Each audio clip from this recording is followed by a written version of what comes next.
Assalamualaikum warahmatullahi wabarakatuh. Profesor Mahfud MD akhirnya bongkar ya, siapa sebenarnya para Habib ini, apa fungsinya di Indonesia. Oke, mohon disimak sampai akhir ya Bapak Ibu, baru berkomentar. Oke, kita lihat videonya setelah yang satu ini ya.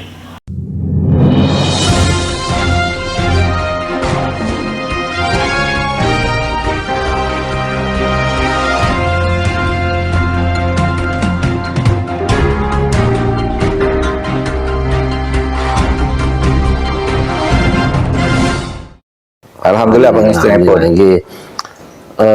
Kita ingin bincang-bincang Prof tentang yang sedang ramai hari ini, karena kebetulan kemarin begitu muncul ada surat cinta dari seorang Profesor Dr. Mahfud MD, ini jagat Indonesia work Fatazat Indonesia. Jadi mungkin kita akan bincang-bincang tidak terlalu banyak lah, karena beliau juga harus istirahat. Tapi intinya kan begini saja. Apa sih sebetulnya yang melatar belakangi Profesor berkirim surat cinta via Raden Haji Omah Irama yang dibawa oleh Gus Isnabarawi itu? Yang pertama kali masalah nasionalisme saya ya, rasa kebanggaan saya terhadap Indonesia itu ternodai oleh sikap-sikap beberapa habaib. Tidak semua habaib, saya punya banyak teman habaib juga yang sampai sekarang masih silaturahim, tapi ada beberapa habaib yang membuat hal-hal yang bagi saya menodai kemuliaan leluhur saya juga. Saya harus anggap leluhur saya, bangsa Indonesia itu mulia, tidak kalah mulianya dengan habaib. Dan ini yang mendirikan Indonesia. Nah, rasa kebangsaan saya itu ternodai ketika muncul ya berita-berita yang terakhir ini. Saya ingin katakan dulu Kiai ya, bahwa bagi saya sendiri, berdasar histori masuknya habaib yang baik yang masuk baru abad ke 19 maupun yang masuk sebelumnya, bagi saya sendiri apakah mereka itu turunan Nabi atau tidak, itu bagi saya tidak terlalu penting ya. Baklawi kalau bagi saya bukan gitu ya, bukan turunan Nabi, karena dari filologi jelas ya, kemudian dari histori jelas, kemudian juga DNA yang terakhir itu yang sudah ini. Jadi saya tidak percaya. Tetapi bagi mereka yang percaya bahwa mereka itu turunan Nabi, ya silakan aja. Saya tidak keberatan. Saya tidak percaya, tapi bagi mereka yang percaya silahkan. Kan sama aja orang ngaku turunan Menak Jinggo, turunan Ken Arok gitu. Saya tidak keberatan gitu.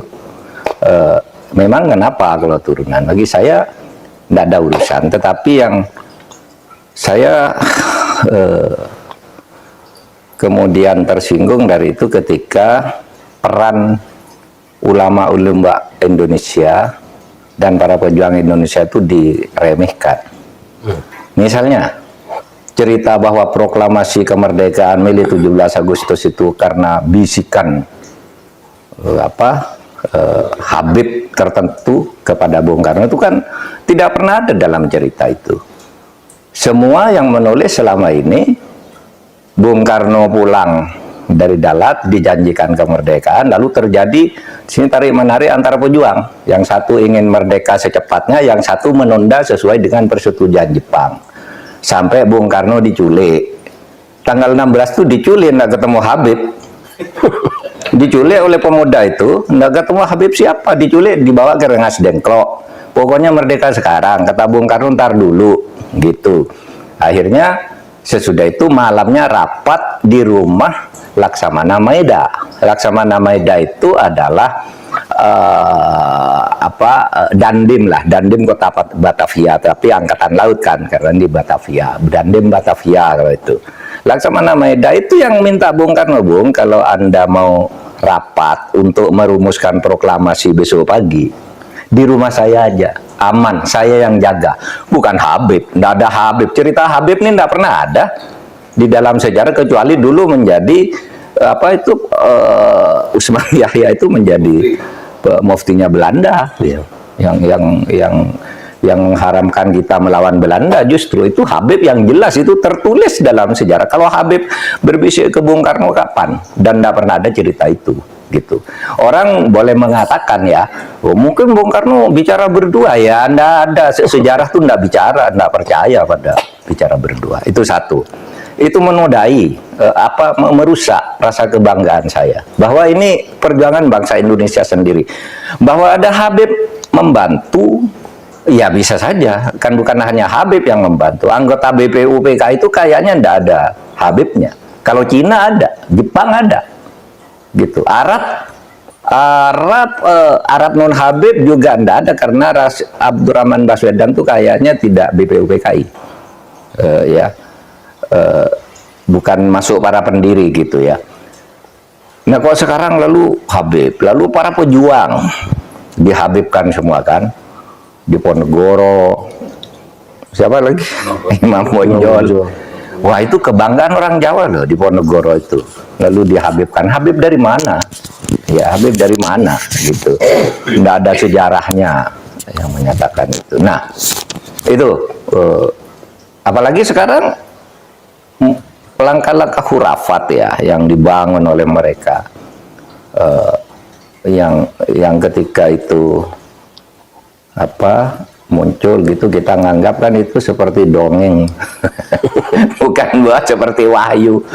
Masa malaikat katanya diusir, malaikat dikirimi surat, ini apa ini, saya bilang. Jadi agama tuh menjadi dongeng akhirnya. Saya percaya pada mukjizat, pada karomah, tapi enggak kayak gitu juga gitu, yang cerita-cerita Habib. Nah ketika ini muncul kan Roma Irama dituding-tuding oleh seorang Habib. Roma Irama, kamu fitnah, tunjukkan siapa yang bilang gitu. Kan kemudian muncul semua nih, ngomong ini ngomong ini ngomong ini. Ada yang macam-macam bahwa satu kaki Habib itu lebih tinggi, lebih mulia dari 70 kepala kiai. Kan gitu, itu kan penghinaan betul. Kalau orang tidak terhina dengan ini, saya kira tidak, rasa kebangsaannya rendah.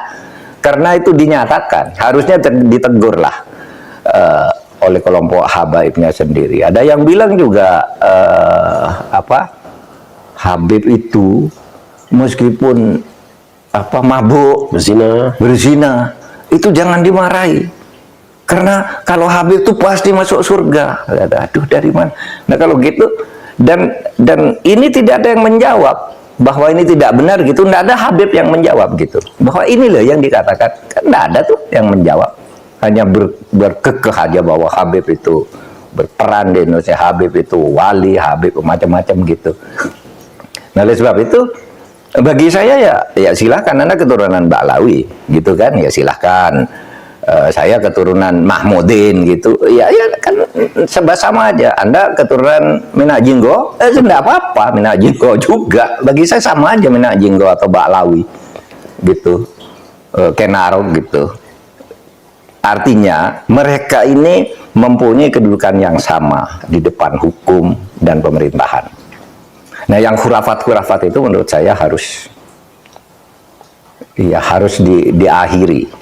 diakhiri sekarang, karena menimbulkan fitnah kan. Fitnahnya apa? Misalnya itu mendirikan kuburan-kuburan itu karena si Habib itu yang dirikan kuburan-kuburan itu sebelumnya pernah berfatwa bahwa Habib itu meskipun sudah mati mendatangkan uang, kan gitu kan. Itu kan fatwanya waktu itu, agar orang menyembah. Lah kok ujung-ujungnya lalu membuat kuburan agar orang bersedekah di situ? Kan tidak benar. Orang bersedekah agar ini dianggap Habib keramat. Ada di daerah Jawa Timur itu ada kuburan korban PKI tahun 65. Dulu disebut Sayyid Y gitu, kalau Jawa Timur kan Y gitu. Nggak ada yang peduli. Lalu tiba-tiba beberapa tahun terakhir ini itu dibangun di sini, dibangun Habib ini, orang berbondong-bondong. Kenapa? Ini siapa? Nggak jelas kan? Nah yang begitu itu membodohi bangsa Indonesia. Tapi saya ya hormat aja pada Habib seperti saya menghormati orang lain gitu. Karena kedudukannya bagi saya di depan hukum dan pemerintahan sama aja gitu. Kiai. Ya, jelas ya. Jadi beliau punya dua kesimpulan. Yang pertama, semua manusia sama. Ya. Mau Bani Mena Jinggo, mau Bani Ken Aro, Ken Dedes, apa yang lainnya lah, atau Bani Toshiba misalnya, sama saja. Yang kedua bahwa beliau tidak terima. Tidak terima kalau leluhurnya itu dihinakan. Menganggap bahwa leluhur bangsa Indonesia ini tidak berjuang. Ya. Seakan-akan kuburan-kuburan para pejuang pahlawan itu nggak ada nilainya. Justru orang yang selama ini dianggap sebagai pro kepada penjajah kok malah dipahlawankan. Mungkin itu Prof. Ya, ya. Jadi betul. Jadi yang membantu Indonesia itu berjuang sendiri. Satu-satunya bangsa yang mengusir penjajahnya adalah orang Indonesia dan bangsa Indonesia sendiri. Bahwa ada orang lain yang membantu bukan hanya Baba Alawi, Baba Alun juga. Baba Alun, iya kan? Iya. Baba Jack Ma. Belanda dulu yang mendirikan partai politik pertama di Indonesia itu dulu Belanda, namanya Eduard Dwersdekker. Multatuli. Iya, itu kan membantu Indonesia, gitu. Bukan hanya Habib. Jadi Jepang lebih banyak membantu daripada Habib. Malah kalau Jepang tuh memfasilitasi kemerdekaan itu sejak awal masuk, minta agar lawan tuh Belanda karena kita bangsa Asia, bangsa yang sama dengan mereka, kan itu Jepang. Sampai kita bangkit semua rakyat itu. Rasanya ndak ada tuh Habib-Habib waktu itu. Saya ndak tahu ya Habib siapa ya yang ikut-ikut begitu itu. Berjuang kemerdekaan Indonesia itu. Yang namanya terkenal ya. Kalau Pak Baswedan itu Arab Indonesia, tetapi dia menurut sumber itu bukan Habib. Baswedan tuh bukan Habib, bukan Baklawi. Bukan Baklawi maksud saya. Itu yang apa yang saya ketahui. Tapi mari kita bersatulah sebagai bangsa, jangan membuat kasta-kasta di dalam keberagaman. Yang satu lebih mulia, yang satu berhak masuk surga, yang satu masuk neraka, itu tidak boleh begitu. Dalam keberagaman itu sama di depan Allah, takwanya aja gitu Ya, ketika mencuat masalah ini Prof, masalah pembahasan nasab dan pengungkapan pemalsuan kuburan, termasuk juga pemalsuan sejarah kemerdekaan, pemalsuan berdirinya NU, pemalsuan Ojatman dan sebagainya, muncul ada statement dari orang-orang tertentu yang mengatakan bahwa ini kan berarti membeda-bedakan antara yang satu dengan yang lain. Kita sama-sama pribumi gitu loh. Kenapa harus ada dikotomi? Tapi kalau kita lihat memang siapa sih yang memulai memisahkan diri dari istilah keindonesiaan dengan menyebutkan daerah-daerah asalnya kan? Nah, tanggapan Profesor gimana? Enggak, kalau identitas kesukuan di Indonesia itu sudah lama, tetapi tidak pernah ada statement bahwa satu suku misalnya Jawa lebih mulia dari Melayu, Melayu lebih mulia dari Batak, enggak ada waktu itu. Ini kan baru-baru saja ini. Lalu dimasukkan dengan cara keagamaan bahwa Habib itu lebih mulia. Silahkan bagi yang percaya, karena yang tidak percaya itu punya dalil keagamaan yang kuat juga, bahwa orang yang di depan Allah itu hanya takwanya, bahwa siapapun kalau bersalah ya dihukum, kan begitu. Itu dalilnya. Jadi lalu kalau Habib lalu tidak dihukum, Habib tidak dosa, itu kata siapa? Saya ini nggak tahu ya sejak kapan munculnya Habib ini sebagai kelas sosial yang tinggi gitu ya. Dulu waktu saya kecil Habib tuh ya biasa aja, jual minyak nyong-nyong, jual buku Ratib Hadad gitu, buku-buku dijajakan ke rumah lalu kita kasih makan. Itu Habib dulu. Saya tidak tahu kapan kemudian Habib dianggap orang ini. Saya kira kalau peristiwa politiknya saya menandai itu sejak zaman reformasi. Sebelum reformasi itu Habib ya sama aja dengan orang lain gitu. Kok tiba-tiba sesudah reformasi muncul satu kelas tertentu, yang kemudian melunjak-lunjak terus. Aduh, saya bilang bangsa Indonesia ini ya mulia juga, dan itu sebabnya saya mau bicara di sudut sejarah perjuangan bangsa, dari sudut politik dan dari sudut konstitusi aja. Akidahnya saya ikutlah dengan Ahlus Sunnah wal Jamaah gitu, yang juga bermacam-macam. Saya tidak akan berdebat soal itunya karena sudah saya punya akidah juga yang sudah saya yakini sebagai orang Ahlus Sunnah wal Jamaah. Gitu aja. Nah terus kaitannya dengan semakin berkepanjangannya konflik masalah nasab itu ya Prof. Mungkin punya pandangan lembaga mana atau institusi mana yang punya dalam tanda petik kewajiban ya, baik secara moral maupun secara konstitusi untuk mungkin menuntaskan masalah ini supaya cepat tuntas, karena bagaimanapun juga sekarang sudah menjadi isu yang bahkan menginternasional dan menimbulkan konflik horizontal di antara warga kita. Apa yang harus dilakukan dan oleh siapa gitu? Kalau itu sebenarnya yang paling berperan ya tokoh-tokoh masyarakat sendiri. Tetapi sebenarnya kalau di Allahumma sholli ala Muhammad wa ala ali Muhammad.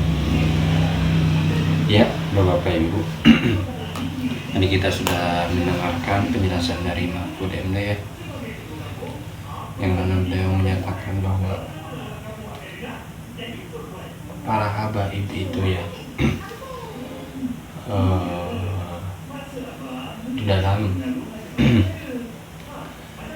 memperjuangkan kemerdekaan Indonesia itu ya belum,